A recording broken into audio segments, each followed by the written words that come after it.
వనస్థలిపురంలో RS brothers mega shopping mall Akkineni Naga Chaitanya మరియు Sobhita గార్లచే September 26న ఘన ప్రారంభం.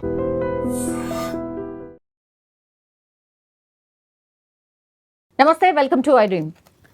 ప్రస్తుతం చర్చ ఒకటే నడుస్తోంది. అది ఏంటి అని అంటే జూబ్లీహిల్స్ బైపోల్. జూబ్లీహిల్స్ బైపోల్ వస్తే ఏ పార్టీ గెలుస్తుంది? అండ్ ఈ ప్రామిసెస్ ఏవైతే చేస్తున్నారో ఇప్పుడు అందరు గ్రౌండ్ లెవెల్లో ఆల్రెడీ తిరుగుతున్నారే అన్ని పార్టీస్ కూడా. సో అసలు ఎవరు డెవలప్మెంట్ చేస్తే వాళ్ళకు ఓటేస్తారా, లేకపోతే ఇన్ఫ్లుయెన్స్ చేసిన వాళ్ళకు ఓటేస్తారా? అధికార పార్టీకి ఎడ్జ్ ఎక్కువ ఉంటుంది, అడ్వాంటేజ్ ఎక్కువ ఉంటుంది అని అంటారు కాబట్టి ఆ పార్టీకే ఓటేస్తారా? ఎందుకంటే వాళ్ళు కంటోన్మెంట్ మేము గెలిచినాం కదా, జూబ్లీహిల్స్ కూడా మనదే అని ప్రచారంలోకి దిగినరు, గ్రౌండ్ లెవెల్లో తిరుగుతున్నారు. కానీ ఏం అంత ఆషామాషి అయితే డెఫినెట్లీ ఉండదు. ఎందుకంటే ఈడ రీసెంట్లీ మనకు తెలుసు కదా, వర్షాలు పడితే మునిగిపోయే ప్రాంతం ఏదైనా ఎక్కువగా ఉంది అని అంటే గీనే జూబ్లీహిల్స్, అమీర్పేట్ ఇవన్నీ మునిగిపోతున్నాయి. ఎంత డెవలప్మెంట్ అని అనుకుంటున్నామో అంత మునుగుతున్నాయి కూడా. మరి వీటన్నిటికీ పరిష్కారాలు చూపెట్టబోతున్నారా? ఓటర్స్ ఆలోచన ఎట్లా ఉంది, ఓటర్స్ మూడ్ ఎట్లా ఉంది, వీటన్నిటి గురించి మాట్లాడదాం. యాజ్ వెల్ యాజ్ రాజకీయం గురించి కూడా మాట్లాడదాం. మనతో పాటు డిస్కషన్లో జాయిన్ అవుతున్నారు టీపీసీసీ అధికార ప్రతినిధి నిజాముద్దీన్ గారు. సార్ నమస్తే. నమస్తే. ఎట్లున్నారు సార్? బాగున్నా మేడం. మీరైతే మొత్తం గ్రౌండ్ లెవెల్లో తిరుగుతున్నారు జూబ్లీహిల్స్లో. ఒక నెల అయిందా సార్ తిరుగుతున్నారా? సీరియస్గా 1.5 మంత్ అయింది సార్. అంత ఈజీగానే ఉందా? మంచి పాజిటివ్గా రిసీవ్ చేసుకుంటున్నారా? ఈ సమస్యలు ఏం లేవా? నేను ఒకటే చెప్తానండి, ఇప్పుడు ఎలక్షన్స్ ఉన్నాయని మేము డెవలప్మెంట్ గురించి మేము జూబ్లీహిల్స్ కాన్స్టిట్యున్సీలో తిరుగుతున్నాం. స్పెషల్లీ నేను చూసుకుంటే అది ఓకే, ఎలక్షన్స్ ఉన్నాయి, అనివార్య కారణాల్లో ఎలక్షన్స్ వచ్చినాయి, బై ఎలక్షన్స్ వచ్చినాయి. కానీ ఈ బై ఎలక్షన్స్ రావడం కూడా జూబ్లీహిల్స్ అసెంబ్లీ కాన్స్టిట్యున్సీకి ఒక మంచి సంకేతాలని. అవునా? ఎందుకంటే హ్యూజ్ డెవలప్మెంట్స్. ఇప్పుడు రాష్ట్రంలో కాంగ్రెస్ పార్టీ ఉంది. మాకు అదృష్టం ఏంటంటే మాకు రేవంత్ రెడ్డి గారు వివేక్ వెంకట స్వామి లాంటి మంత్రి మాకు ఒక ఇన్ఛార్జ్గా ఇచ్చినారు. అది మా జూబ్లీహిల్స్ కాన్స్టిట్యున్సీ ప్రజల గురించి ప్లస్ ఒక లీడర్ల గురించి కూడా, కార్యకర్తలకి, లీడర్లకి అందరికీ ఒక మంచి సంతోషం. అవునా? ఎందుకంటే అంత యాక్సెసిబిలిటీ, ఒక మంత్రిగా ఉండి ఫోన్ చేసిన గంటలో నేను వచ్చేస్తున్నా, చెప్పండి ఏముంది ప్రాబ్లం అని చెప్పుకుంటూ, ఎప్పుడు పిలిపిస్తే కొందరు మంత్రులు ఏం చేస్తారంటే మాకు ఇంత అంబియస్ ఉండాలి, ఇది మన ఇన్ని పబ్లిక్ ఉంటేనే నేను వస్తా, అట్లేం లేదు. మీకు సమస్య గురించి నాకు ఎప్పుడైనా పిలవండి, ఐఎమ్ రెడీ టు కమ్ అంటున్నారు. సో అలాంటి మంత్రిగా ఇన్ఛార్జ్గా ఇవ్వడం మనకు చాలా సంతోషము. మేము కార్యకర్తలు కూడా చాలా కసిగా, చాలా సంతోషంగా పనిచేస్తున్నాం. ఎందుకంటే మాకు యాక్సెసిబిలిటీ ఆ లెవెల్ ఉంది. మంత్రి అని లేదు, మాలో ఒక మనిషి లెక్క ఉన్నారు. That is the great attitude of the Vivek Venkata Swamy. So ఆయన వలన మాకు డెవలప్మెంట్ మనం చూసుకుంటే, నేను షేక్పేట్ డివిజన్కు గతంలో కూడా నేను కాంటాక్ట్ చేశాను, ఒక ఇన్ఛార్జ్గా నేను షేక్పేట్ డివిజన్లో ఉన్నా. ప్లస్ జూబ్లీహిల్స్ అసెంబ్లీ కాన్స్టిట్యున్సీలో మైనారిటీ అఫేర్స్ కూడా నేను దగ్గరుండి చూస్తున్నా. సో ఇప్పుడు నేను ఈ జూబ్లీహిల్స్ కాన్స్టిట్యున్సీలో మనం డెవలప్మెంట్ లెవెల్ చూసుకుంటే ఒక చాలా విపరీతంగా, అంటే ఇప్పుడు షేక్పేట్ డివిజన్ ఉంది, యూసుఫ్గూడ డివిజన్ ఉంది, ఎర్రగడ్డ డివిజన్ ఉంది, రహమత్ నగర్ డివిజన్ ఉంది, బోరాబండ డివిజన్ ఉంది, శ్రీనగర్ కాలనీ ఒక హాఫ్ వస్తుంది, మనకు దాదాపు ఒక 6.5 డివిజన్స్ వస్తుంది. సో ఈ కంప్లీట్ జూబ్లీహిల్స్ అసెంబ్లీ కాన్స్టిట్యున్సీలో విపరీతంగా డెవలప్మెంట్ అవుతుంది. మీరు అధికార పార్టీలో ఉన్నారు సార్, మీరు పాజిటివ్గానే మాట్లాడతారు, కానీ నెగిటివ్ షేడ్ కూడా చూద్దాం సార్. ఎంత దారుణం సార్, అసలు గంట సేపు వాన పడితే ఇక్కడ వరకు నీళ్ళు ఉంటాయా సార్? ఏడన్నా జూబ్లీహిల్స్ అంటే ఓ పెద్ద పెద్ద వాళ్ళు ఉంటారు, అంత రాజకీయ నాయకులు ఉంటారు, సినీ సెలబ్రిటీస్ ఉంటారు అని అంటారు. తీరా చూస్తే డ్రైనేజ్ ఫ్లో అవుతుంది, నీళ్లు ఓవు. ఏంది సార్ ఇంత గలీజ్గా ఉంటుందా? హైదరాబాద్ ఓ అద్భుతంగా డెవలప్ అవుతుందంటే గిరాయి ఒకసారి ట్రెండీ అనేది కూడా మీరు వీడియోస్ చూస్తూ ఉంటారు. ఇప్పుడు బై ఎలక్షన్ వస్తుంది, ఇవేం క్వశ్చన్ చేస్తలేరా ప్రజలు? 10 సంవత్సరాలుగా బీఆర్ఎస్ ప్రభుత్వము తెలంగాణ రాష్ట్రానికి వెళ్ళింది. హైదరాబాద్కి చాలా అద్భుతంగా, చాలా ఒక దల్లాస్ లెక్క మేము డెవలప్ చేసినామని చెప్పినారు. సో వాళ్ళు మేము చేసిన గతంలో 20 సంవత్సరాల క్రితం మా ప్రభుత్వం, మా 10 సంవత్సరాల క్రితం మన ప్రభుత్వం ఉంటే 10 years మేము చేసినాం. అప్పుడు చేసిన ఇన్ఫ్రాస్ట్రక్చర్ ఇప్పుడు నడుస్తుంది. వేరే డెవలప్మెంట్ అనేది, బేసిక్ ఇన్ఫ్రాస్ట్రక్చర్ డెవలప్మెంట్ ఏం బీఆర్ఎస్ ప్రభుత్వంలో కాలేదు. అగర్ బీఆర్ఎస్ ప్రభుత్వంలో అది 10 years బేసిక్ ఇన్ఫ్రాస్ట్రక్చర్ మీద పని జరుగుతుంటే ఇవాళ ప్రాబ్లం రాకపోతుంటాయి. ఇవాళ ప్రజలు ఎట్లా సఫర్ అవుతున్నారంటే, నేను మంత్రి గారు నిన్న కృష్ణానగర్లో వివేక్ వెంకట స్వామి గారు, పొన్నం ప్రభాకర్ గారు, Hydraa commissioner, plus GHMC commissioner Kannan గారు, plus water works department MD Ashok గారు. సో పర్సనల్గా ఇక్కడ కృష్ణానగర్ విజిట్ చేయడం జరిగింది. కృష్ణానగర్లో అయితే వాళ్ళు ఇంటి నుంచి బయటికి రాలేని పరిస్థితి. ఆటోలు కొట్టుకుపోతాయి. మేము నిన్న పోతే మేమే చూసి ఎట్లా పిల్లలు బయటికి వస్తారు, ఎట్లా స్కూల్కి పోతారు, ఎట్లా వాళ్ళు బట్టలు వేసుకొని బయటికి వచ్చే పరిస్థితి లేదు. ఎందుకంటే ఇక్కడ వరకు మునిగిపోయి ఉంది. ప్లస్ అన్ని డ్రైనేజ్ వాటరు, మన ఏమంటారు స్మెల్ చూసుకుంటే కూడా ఎట్లా బతుకుతున్నారని చాలా బ్యాడ్ సిచ్యువేషన్లో ఉంది. సో వాటర్ వర్క్స్ ఎండి గారు అశోక్ గారు అయితే దాదాపు ఒక 4 days అక్కడ ఉండి కంప్లీట్ మ్యాపింగ్ చేయడం జరిగింది. ఎందుకు ఈ ప్రాబ్లం వస్తుందని దాని మీద ఆయన ఒక 4 days తిరిగినారు. 4 days తిరిగి అక్కడ స్థానికులతోటి మాట్లాడడం జరిగింది. మాట్లాడి అన్ని సొల్యూషన్ తీసుకొని పెట్టుకున్నారు ఆయన. పెట్టుకున్న తర్వాత నిన్న మంత్రి గారి విజిట్ అయింది. I really appreciate water works MD Ashok గారు. నిన్న చూసిన ఆయన ఎక్స్ప్లెనేషన్ చూసుకుంటే ఆయన చాలా అఫీషియల్స్ అంటే they are very loyal and very serious కనిపించింది నిన్న నేను చూస్తే. ప్రజల ఇబ్బందులు ఉండొద్దు, వాళ్ళకి తీయాలని చాలా లాయల్టీ చూపించినారండి నిన్న. సో నిన్న మేము గల్లీలో పోతుంటే ఒక పై నుంచి అంటే జూబ్లీ హిల్స్, పెద్దమ్మ గుడి అటువైపు నుంచి వాటర్ అంతా కృష్ణానగర్ వైపు వస్తుంది. ఇంకో ఇటు సైడ్ ఇందిరానగర్ వైపు వస్తుంది. సో ఇలాంటి చూసుకుంటే మన కృష్ణానగర్ ఒక డౌన్లో ఉంది. అంటే 1970s చూసుకుంటే చెరువు, 80s దానికి ఒక లేఅవుట్ అయింది, 90s అందరూ దాంట్లో ఫుల్ ఫ్లెడ్జ్గా ఆక్యుపెన్సీ జరిగింది. కానీ అవన్నీ చూసుకున్నప్పుడు నిన్న మంత్రి గారు వెళ్ళి ఎందుకు వస్తుంది, దీనికి సొల్యూషన్ ఏందని ఎండి గారికి అడిగినారు. అడిగితే ఎండి గారిని క్లియర్గా అంటే వెంకటగిరి ఎందుకు ముందుకు పోతుంది, వెంకటగిరి వైపులో ఎందుకు చౌక్ అవుతుంది చౌరస్తా, ప్లస్ కృష్ణానగర్ అంటే ఇంకా డౌన్లో ఉంది, ఆ చౌరస్తా ఎందుకు అవుతుంది, అవన్నీ ఆయన క్లియర్గా చూపించడం జరిగింది. దాంట్లో మేము చూసుకుంటే నాలాలు ఉన్నాయి, ఒక పెద్ద నాలాలు. అంటే అది జూబ్లీహిల్స్ నుంచి వస్తూ వెంకటగిరి నుంచి వస్తూ అది కృష్ణానగర్కి వస్తుంది. ఆ కృష్ణానగర్ నుంచి మళ్ళీ యూసుఫ్గూడ, శ్రీనగర్ కాలనీ అటు సైడ్ వెళ్తుంది. అది ఆ నాలాల మీద 5 floorలలో 5 అంతస్తుల బిల్డింగ్లు కట్టున్నాయి. అదే అసలు ఏడ కనబడతలేదు అని నాలనే కనబడుతుంది. నేను చెప్తున్నా కదా, గతంలో మేము చూసినాం చిన్నప్పుడు, ఎందుకంటే పుట్టి పెరిగింది ఇక్కడే కదా, యూసుఫ్గూడనే కదా. సో గతంలో పెద్ద నాలాలు ఉండే, ఆ నాలాల మీద పెద్ద భవనాలు కట్టినారండి. కాదు సార్, మీరు పర్మిషన్లు ఇచ్చిర్రు, వాళ్ళు పర్మిషన్లు ఇచ్చిండ్రు, వాళ్ళు వీళ్ళు ఇట్లనేనా సార్ ప్రజలకు ఏం నాలా మీద పర్మిషన్ ఇచ్చారంటే ఇమ్మీడియట్ ఆ ఆఫీసర్ని సస్పెండ్ చేయాలి. వితౌట్ పర్మిషన్ బిల్డింగ్స్ అవన్నీ ఎట్లా సార్? ఇప్పుడు నిఘా అనేది ఇంపార్టెంట్. ఆఫీసర్స్ నిఘా పెట్టాలి. దానికి ఆఫీసర్స్ చూసి ఇడిసేస్తే ఇట్లనే జరుగుతుంటుంది. ఇప్పుడు 2003 మేనోల్ ఉందండి, కింద మేనోల్ డక్క మీద రాసుంది, డబ్బా మన కవర్ మీద 2003 అని. దాన్ని కంప్లీట్ జామ్ చేసేసి 2003లో రోడ్ ఉన్నట్టే కదా, దాని తర్వాతనే కదా అది జరిగింది. కంప్లీట్ దాని కింద నుంచి డ్రైనేజ్ లైన్ పోతుంది, పైనుంచి బిల్డింగ్లు ఉన్నాయి. ఇప్పుడు మళ్ళీ మీరు తాత్కాలికంగా సొల్యూషనే చెప్తున్నారు. ఎందుకు ఇప్పుడు జూబ్లీ హిల్స్ బైపేల్ ఉన్నదని చెప్పి మీరు గ్రౌండ్ లేదండి, మేమైతే పర్మనెంట్ సొల్యూషన్ గా చెప్తున్నాం. ఇప్పుడు నిన్న హైడ్రా కమిషనర్ గారు ఓపెన్ గా చెప్పినారు, మీరు అందరు రాసియండి, మేము తీసేస్తాం బిల్డింగ్ అన్నారు. 10 years నుంచి జూబ్లీ హిల్స్ లో కాంగ్రెస్ పార్టీ ఎమ్మెల్యే లేరు, ఎంపీ కూడా లేరు, కనీసం కార్పొరేటర్లు కూడా లేరు. బీఆర్ఎస్ వాళ్ళే ఎమ్మెల్యే, బీజేపీ ఎంపీ, కార్పొరేటర్లు కూడా అందరు బీఆర్ఎస్. మరి ఏ డెవలప్మెంట్ లేకున్నా వాళ్ళకే ఓటేస్తున్నారు. అసలు మీకెందుకు, మిమ్మల్ని ఎందుకు నమ్ముతలేరు? మరి 100% నమ్ముతున్నారు ప్రజల్లో. ఇప్పుడు ఎట్లుందంటే కంప్లీట్ ఒక this is the basic minimum responsibility of the any government, either it could be a BRS government are Congress government. ఇది బేసిక్ రెస్పాన్సిబిలిటీ. సో అఫీషియల్స్ కూడా చాలా, నిన్న నేను కృష్ణానగర్లో వాళ్ళతోటి నేను చూసినాను పోయి, పెద్ద గుంతలు సార్, మెయిన్ రోడ్స్ పరిస్థితి అది, లేన్ల లోపలైతే ఇంకా దారుణం. అంటే గతంలో 10 సంవత్సరాల కాలంగా ఈ బేసిక్ ఇన్ఫ్రాస్ట్రక్చర్ మీద వాళ్ళు స్పెండ్ చేయలేదు. కాంగ్రెస్ ప్రభుత్వం ఇప్పుడు బేసిక్ ఇన్ఫ్రాస్ట్రక్చర్ మీద, బేసిక్ ఎమ్యూనిటీస్ మీద పనిచేస్తుంది. స్పెషల్లీ జూబ్లీహిల్స్లో అయితే నేను ఒక రెస్పాన్సిబుల్ పర్సన్గా, రెస్పాన్సిబుల్ అఫీషియల్ స్పోక్స్ పర్సన్గా నేను అక్కడ ఆల్రెడీ చూస్తూనే ఉన్నాను. నేను మన డెవలప్మెంట్ ఇనాగ్రేషన్స్లు చూస్తున్నా, ప్రజల ఇబ్బందులు చూస్తున్నా. మంచిగా అయింది ఇప్పుడు ఇంత పెద్ద వర్షం రావడం కూడా. పర్మనెంట్ సొల్యూషన్ ఇప్పుడు మేము తీసేస్తాం. ఎందుకంటే ఇప్పుడు వర్షం రాకపోతే నెక్స్ట్ ఎలక్షన్స్ అయిపోయిన తర్వాత కానీ, ఒక 1 year తర్వాత కానీ మళ్ళీ ఎలక్షన్స్ వచ్చినప్పుడు ఇలాంటి ప్రాబ్లం వస్తే, అరే మీరు ఎలక్షన్స్ ఉన్నాయని ముందుకు వచ్చినారంటారు. మేము ఇప్పుడు పర్మనెంట్ సొల్యూషన్ తీయనిపోతున్నాం. అదే అంటున్నా సార్, పబ్లిక్ కూడా చాలా మంది మాట్లాడుతున్నారు, ఒక జూబ్లీ హిల్స్ మాత్రమే పట్టించుకుంటున్నారు ఎందుకంటే బై ఎలక్షన్ అని. సరే మా ఎమ్మెల్యేను కూడా రాజీనామా చేయమంటాము, మరి మాకు కూడా డెవలప్మెంట్ వస్తుంది కదా. డెవలప్మెంట్ అనేది ఎమ్మెల్యే గారు ఆఫీషియల్స్ ఇప్పుడు గతంలో మేము పీజీఆర్ గారిని చూసినామండి.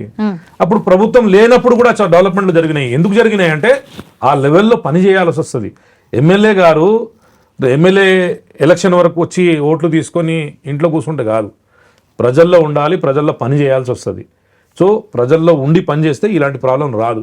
ఎందుకంటే డైలీ వాళ్ళు ఫోన్లు చేస్తుంటారు, మా డ్రైనేజ్ ఓవర్ఫ్లో అయింది. డ్రైనేజ్ ఓవర్ఫ్లో అవడం కారణమైంది మనం పోయి చూసినాం. షేక్పేట్ డివిజన్ నేను మీకు ఈ మన ఐఏఎస్ కాలనీ ఉంది, అక్కడ చూసుకుంటే కొంచెం ఒక 2 houses ఇడిస్తే అది పెద్ద నాలా కూడా ఉంటుంది, బల్కంపూర్ నారా అటు సైడ్ అయిపోతుంది. జూబ్లీ హిల్స్ అనగానే మనకు తెలుసు సార్, మొత్తం అంతా హైఫై పీపుల్ ఉంటారు, బాగా పెద్ద మనుషులు ఉంటారు. వాళ్ళు పెద్ద ఓట్లు వేస్తారా సార్? వాళ్ళు ఏం పెద్ద మీరు పట్టించుకోరు కూడా కదా. 3,94,000 మంది ఓటర్స్ ఉంటే మీరు పట్టించుకోవాల్సింది నాకు తెలిసి సగంకి సగం మందిని మీరు పట్టించుకోవాలి. అది కూడా ఇట్లనే ఈ ఇబ్బందులు పడేటోళ్ళని పట్టించుకోవాలి. లేదంటే వాళ్ళకి ఏం అవసరం సార్, వాళ్ళ హైట్ ఉంటుంది, ఫోన్ కొట్టంగానే మీరు అన్ని పనులు చేస్తూ ఉంటారు. నో సార్ పెద్దవాళ్ళు వాళ్ళు వచ్చి ఓటేస్తారా? వెయ్యరు. నాకు తెలిసి 45% సార్ లాస్ట్ టైం ఓట్ల శాతం ఎంత? 45-50%. ఎక్కడ సార్ వాళ్ళ ఇండ్ల నుంచి అసలు బయటకు రారు, వాళ్ళకి ఏం పట్టింపు లేదు. మీరు పట్టించుకోవాల్సింది only half of the persons, అంతేనా? లేదండి, జూబ్లీహిల్స్ కాన్స్టిట్యున్సీ పేరుకు మాత్రమే జూబ్లీహిల్స్. ఒక్క జూబ్లీహిల్స్ హౌస్ జూబ్లీహిల్స్ కాన్స్టిట్యున్సీలో రాదు, మీకు తెలుసా? అది one single house will not come into Jubilees constituency. That's all, the complete అది హైదరాబాద్ కాన్స్టిట్యున్సీ కింద వస్తుంది. జూబ్లీహిల్స్ పేరుకు మాత్రమే. జూబ్లీహిల్స్లో కంప్లీట్ స్లమ్సే. కొన్ని కాలనీస్ ఉన్నాయి, మధురా నగర్, మన శ్రీనివాస నగర్ కాలనీ, కళ్యాణ్ నగర్, మారుతి నగర్ కాలనీ, శాలివాహన్ నగర్, ఈ కాలనీలు లేఅవుట్ కాలనీస్ అవి జూబ్లీహిల్స్లో జూబ్లీహిల్స్ కాన్స్టిట్యున్సీ కింద వస్తుంది. మిగిలినన్ని స్లమ్మే. జూబ్లీహిల్స్ పెద్ద పెద్ద బిల్డింగ్స్ జూబ్లీహిల్స్ కాన్స్టిట్యున్సీలో వస్తాయి అనుకుంటారా? నో, హైదరాబాద్ కాన్స్టిట్యున్సీ కింద వస్తుంది. అచ్చా, ఓకే. ఇప్పుడు షేక్పేట్ డివిజన్, ఖైరతాబాద్ ఎమ్మెల్యే రాజీనామా చేయాలి అయితే డెవలప్మెంట్ జరగాలంటే. మరి అట్లే రాజకీయం మాట్లాడదాం సార్. 3,94,000 మంది ఓటర్స్ ఉన్నారు. మాగంటి గోపీనాథ్ గారు చనిపోయారు కాబట్టి ఆయన ప్లేస్లో ఉప ఎన్నిక వచ్చింది సార్. వాళ్ళ వైఫ్ బరిలో ఉండబోతోంది బీఆర్ఎస్ నుంచి అనేది కూడా ఆల్మోస్ట్ ఐ థింక్ కన్ఫర్మ్ అయిపోయింది. దాని తర్వాత మీ నుంచి మాత్రం సార్ అధికార పార్టీ కాబట్టి రోజుకో పేరు వస్తున్నది ఏంది సార్ అసలు? ఇది అంజన్ కుమార్ యాదవ్ అంటారు, నవీన్ యాదవ్ అంటారు, లేదా విజయలక్ష్మి అంటారు. ఏం సార్ ఇన్ని పేర్లేంది, ఇంతమంది ఆశావాహులేంది, అసలేంది? మాలాంటి వాళ్ళు టికెట్ అడుగుతలేరు కదా, ఇట్లనే ఉంటుంది. బయట వాళ్ళు వచ్చి అందరూ మాకు టికెట్ కావాలంటారు. కాంగ్రెస్ పార్టీలో పుట్టి పెరిగినాం మేము. అక్కడ 30 సంవత్సరం చరిత్ర ఉంది మాది కాంగ్రెస్ పార్టీలో. అంటే గుర్తింపు లేదు?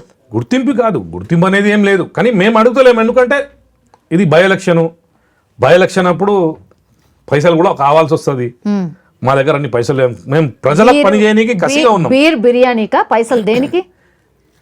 ఇప్పుడు ఎలక్షన్ 2014 తర్వాత అండి, కంప్లీట్ ఎలక్షన్ కమర్షియల్ అయిపోయింది. కేసీఆర్ గారు కంప్లీట్ ఎలక్షన్స్ అంటే కమర్షియల్ చేసి పడేసినారు. సో అదే ట్రాక్ ఇప్పుడు కూడా కంటిన్యూ అవుతుంది. No doubt. ఇది మంచిది కాదు. నేను చెప్తున్నా, this is not good for the people. ఈ ఎలక్షన్ ఇంత ఎక్స్పెన్సివ్ కావడము ఇది మంచిది కాదు. బిజినెస్లో పైసలు పెట్టి అక్కడ బిజినెస్లో పైసలు సంపాదించుకోవాలి. ఇక్కడ ఎలక్షన్స్లో తీసుకొచ్చి హ్యూజ్ పైసలు పెట్టి మళ్ళీ ఇప్పుడు పైసలు లేకుంటే ఆయన గెలవడు, పైసలు ఇస్తే ఆయన తీస్తాడు కదా మళ్ళా. అది కూడా ప్రజలు ఆలోచించుకోవాలి. ప్రజలు డెవలప్మెంట్ వైపు పోవాలి. ఎప్పుడు డెవలప్మెంట్ వైపు పోయి డెవలప్మెంట్లో చూసుకొని ఎవరు డెవలప్మెంట్ చేస్తారు, ఏ ఎమ్మెల్యే నాకు అనుకూలంగా ఉంటారు, ఏ పార్టీ ప్రజల పార్టీగా ఉంది, ఏ పార్టీ ప్రజల సమస్య వింటుంది, వాళ్ళ వైపు ప్రజలు వచ్చి వాళ్ళ కోటేస్తే 100% డెవలప్మెంట్ అనేది మీకు రేపు వచ్చే ప్రాబ్లమ్స్ అన్నీ వాళ్ళు మీకు అండగా ఉండి వాళ్ళందరూ చేస్తారు.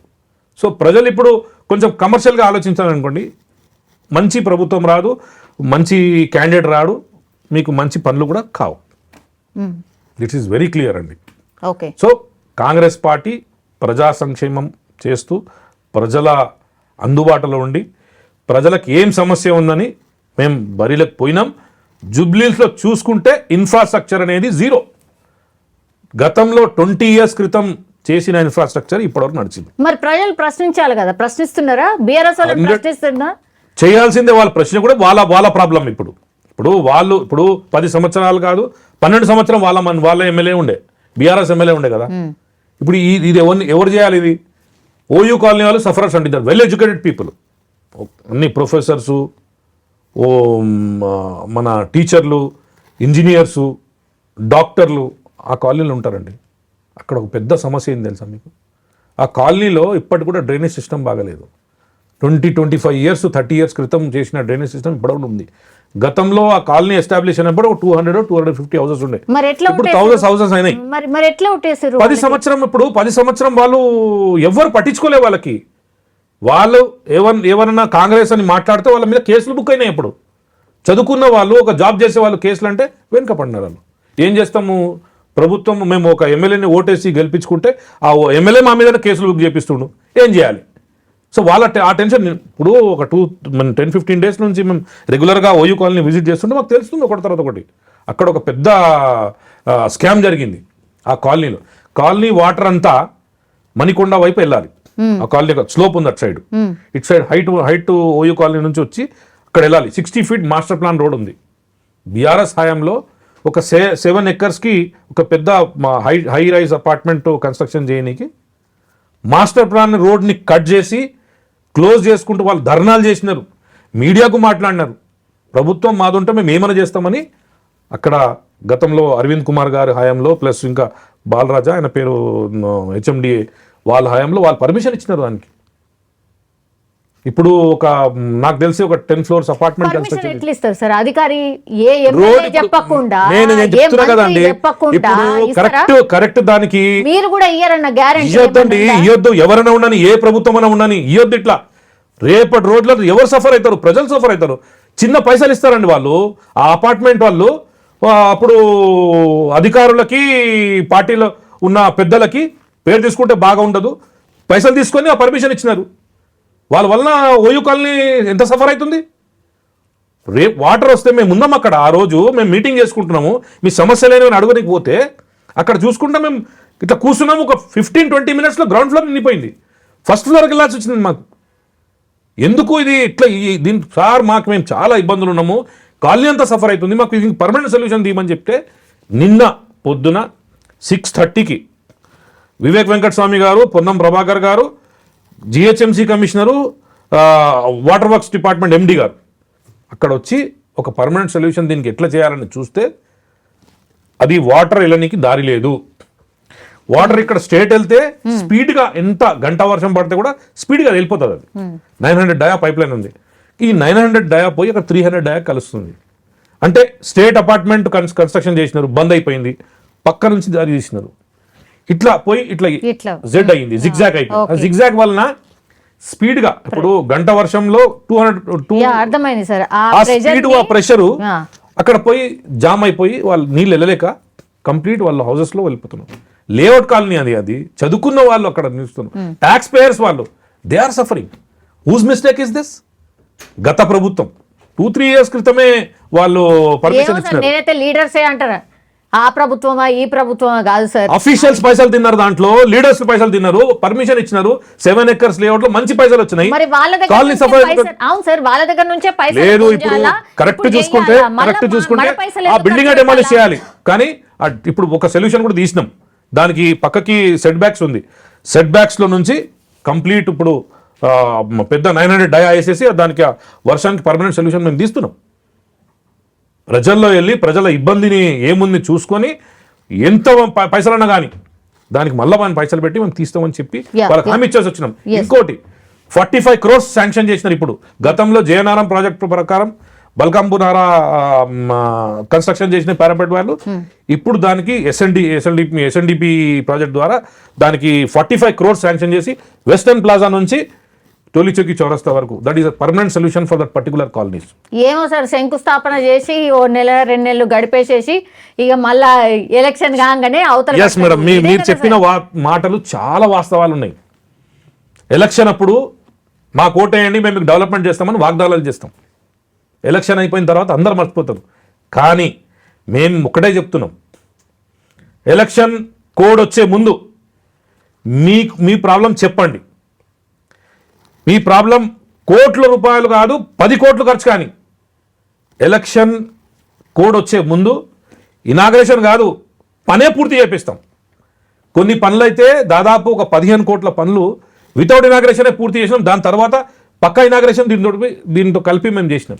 అలాంటి సందర్భాలు కూడా ఉన్నాయి. కాంగ్రెస్ పార్టీలో ఇప్పుడు మేము చేస్తున్నాం అంటే నేను ఇన్ఛార్జ్గా ఉండి నేను షేక్పేట డివిజన్గా నేను చూస్తుంటే నాకు తెలుస్తుంది ఇనాగ్రేషన్ తర్వాత అయితే ముందు పనులు పూర్తి అయిపోతున్నాయి. నేను ఇప్పుడు కూడా జూబ్లీహిల్స్ కాన్స్టిట్యున్సీలో ఏ ఇబ్బంది ఉన్నా, ఏ ఇన్ఫ్రాస్ట్రక్చర్ ప్రాబ్లం ఉన్నా ముందుకు రండి, చెప్పండి. ప్రభుత్వం మీతోటి రేవంత్ రెడ్డి గారి ప్రభుత్వం ఓపెన్గా చెప్తుంది, చెప్పండి మీ ప్రాబ్లం ఏముంది. మంత్రులు మీ గల్లీకి వస్తున్నారు, మీ గడపకు వస్తున్నారు, చెప్పండి మీ ప్రాబ్లం ఏమి, మేము చేయడానికి రెడీ ఉన్నాం. ఇప్పటికే 100 కోట్లు దాటింది. ఇనాగ్రేషన్ కాదు, పనులు పూర్తి అయిపోయినాయి. సరే, ఎంత గట్టిగా చెప్తున్నారో అంత జల్దీ పనులు నిజంగా పూర్తయితే మాత్రం నిజంగా చాలా చాలా సంతోషం సార్. ఆల్రెడీ నేను చెప్తున్న 29 crores పని షేక్పేట డివిజన్లో అయిపోయిందండి. ఎంత మెజారిటీ సాధిస్తారు అనుకుంటున్నారు? మేమైతే మంచి మెజారిటీతో గెలుస్తామండి. ఇప్పుడు నేను ఏదో చెప్పుకునికి 1,00,000 చెప్పొచ్చు, 50,000 చెప్పొచ్చు, అన్ని చెప్పుకోవచ్చు. మంచి మెజారిటీతో జూబ్లీహిల్స్ కాన్స్టిట్యున్సీ కాంగ్రెస్ పార్టీకి తీసుకుంటున్నాం. అంతేనా? Yes sir. Okay sir, thank you sir, thank you so much. అంటే జూబ్లీహిల్స్ బైపోల్ ఎట్లెట్లా దగ్గర పడుతుందో అట్లట్లా హీట్ కూడా క్రియేట్ అవుతుంది కాబట్టి మరి ఏం జరుగుతుంది? మేమైతే ప్రజలకు డెవలప్మెంట్ చేస్తున్నాం. ప్రజలు ఆలోచించుకోవాలి. గత 10 సంవత్సరం ఎవరు చేసినారు చూసుకున్నారు. ఇప్పుడు మేము ప్రభుత్వంలో వచ్చిన తర్వాత ఇదే కాదు, ఈ జూబ్లీహిల్స్ కాన్స్టిట్యున్సీ కాదు, పర్మనెంట్ సొల్యూషన్ హైదరాబాద్లో ఎక్కడెక్కడ ఏ సిచ్యువేషన్స్లో వాటర్ బ్లాగింగ్ కానీ Hydraa is a very good initiative, but people has to cooperate. ఈ సిచ్యువేషన్స్ ఉన్నాయి. ఇప్పుడు కృష్ణానగర్లో చూసిన తర్వాత ప్రజలే ముందుకు వచ్చి మాకు ఇది బిల్డింగ్లు డెమాలిషన్ చేయమని చెప్పడం జరిగింది. కానీ డెమాలిషన్ చేస్తే మళ్ళీ ఆపోజిషన్ ఉంటుంది, ఈ ఎలక్షన్ ఉంది, డెమాలిషన్ చేసినారు, మీరు ప్రజలందరినీ బుల్డోజ్ చేస్తున్నారని చెప్తారు. లేదండి, we are doing a permanent solution. కానీ ముఖ్యమంత్రి గారు క్లియర్గా చెప్పినారు. నిన్న ఒక ఫేక్ న్యూస్ వచ్చిందండి, మన ఆంధ్రజ్యోతి పేపర్లో వచ్చిందని మాఫ్ న్యూస్ వచ్చింది, దానికి బీఆర్ఎస్ వాళ్ళు సర్క్యులేట్ చేసినారు. అది మేము వెరిఫై చేసి చూస్తే ఆ పేపర్లోనే న్యూస్ లేదు. 100 బుల్డోజర్లతో ఇల్లీగల్ కన్స్ట్రక్షన్ని డెమాలిష్ చేయమని రేవంత్ రెడ్డి గారు పంపించారని హైడ్రా కమిషనరు వస్తున్నారని చెప్పడం జరిగింది. That is completely fake. దాని మీద మేము కేసు కూడా బుక్ చేయమని చెప్పినాం. ఫ్యాక్ట్స్ అండ్ ఫిగర్స్ సపరేట్ ఉందండి. గతంలో మీరు పనులు చేయలేదు, ఇప్పుడు మేము పని చేసుకుంటే మీరు ఓర్వలేక ఈ పనులన్నీ స్టార్ట్ చేసినారు.